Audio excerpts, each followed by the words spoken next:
man, what is up everyone? Welcome on back to the channel. I hope that you're having a wonderful day out there. Thank you as always for joining me here. Today let's move on into the next track here on the Beatles' White Album. We're going to listen to Rocky Raccoon, which I'm looking directly at it because I had to make sure that I didn't say Rocket Raccoon. I mean, it's pretty close. It's pretty close. I did not see Guardians of the Galaxy 3. Honestly, after watching the last Spider-Man movie, which was great, I just kind of had a little bit of Marvel fatigue, you know? I'm sure there's something that'll bring me back into the fold. Maybe a little Daredevil whenever that comes back. Maybe Punisher. I don't even know if that's being worked on. Anyways, we're not here to talk about Marvel. We're here to talk about the Beatles. So let's go ahead and do that. We'll listen to the track. We'll talk about it after. And without further ado, let's go. Mining hills of Dakota, there lived a young boy named Rocky Raccoon. Had broken his dreams by stealing. Yeah, like I said in the beginning, what in the Appalachian Mountains is this? Okay, so to me, I don't know where Rocky Raccoon is like among, you know, true fans of the Beatles. I don't know, you know, et cetera, et cetera. But to me, this shows me just how varied the Beatles are. Not that I haven't noticed before in all the songs we've listened to from them, but come on, they're coming in and making a folk song, and it sounds good. It's good. It's a good little story, a classic showdown, a little bit of, I don't know, whatever happened there at the end. The music is obviously great. Getting a little bit of that folky voice in there, sure. But then inserting little moments of smoothness. Did you hear that? Or like in the like those little moments where he's just kind of oohing. The harmonies at the end, I thought was a really nice touch because especially at that moment, we're going back to the Gideon's Bible and this revival.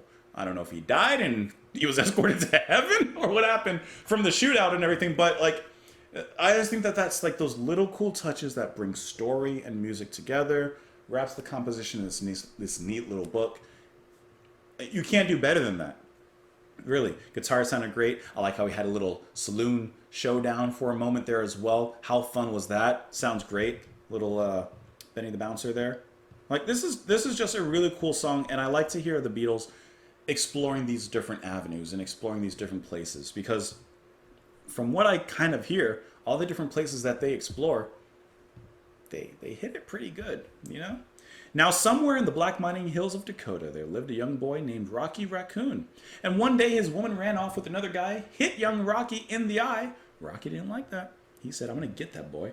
So one day he walked into town, booked himself a room in the local saloon. Rocky Raccoon checked into his room only to find Gideon's Bible. Rocky had come equipped with a gun to shoot off the legs of his rival. He's coming in hot. His rival, it seems, had broken dreams by stealing the girl of his fancy. Her name was McGill, and she called herself Lil, but everyone knew her as Nancy.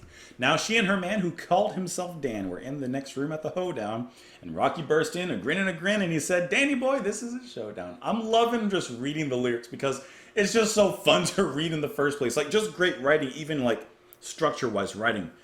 He said, Danny boy, this is a showdown, but Daniel was hot. He drew first and shot. And Rocky collapsed in the corner.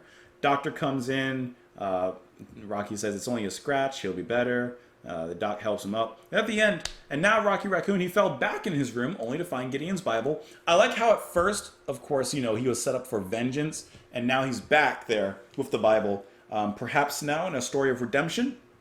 It says, Gideon checked out and he left it, no doubt, to help with good Rocky's revival. See, that's where I'm getting kind of like it could go one of two ways. Yeah, he checked out of the hotel or the saloon, but also he checked out. The doctor didn't do a great job because I guess the doctor came in smelling a gin anyway. So I don't know anything about medicine and surgery and stuff like that, but if your doctor walks in smelling of alcohol, maybe it's time to look at another doctor, another practice. So that really can go one of two ways. He could have died, and those harmonies in the song swept him up like angels up to the heavens, or I guess you could say maybe a spiritual revival or such, maybe something like that. Anyways, looking at this particular track, it says that this one was also had begun to be written in India when they were over there. It says that okay, the Marvel Comics character Rocket Raccoon created by Bill Mantlo, blah, blah, blah, was inspired by the song's title and some of the lyrics. Okay. So, Rocket Raccoon, the character from Marvel, was inspired by this song. Not this song being inspired. Sometimes you just gotta read. Sometimes that's it. Anyways, let me know what you guys thought of the track. You can, of course, let me know in the comments down below. You can follow me on Twitter. You can support the channel on Patreon. Thank you so much for being here. Appreciate you, and I will see you later. Bye, guys.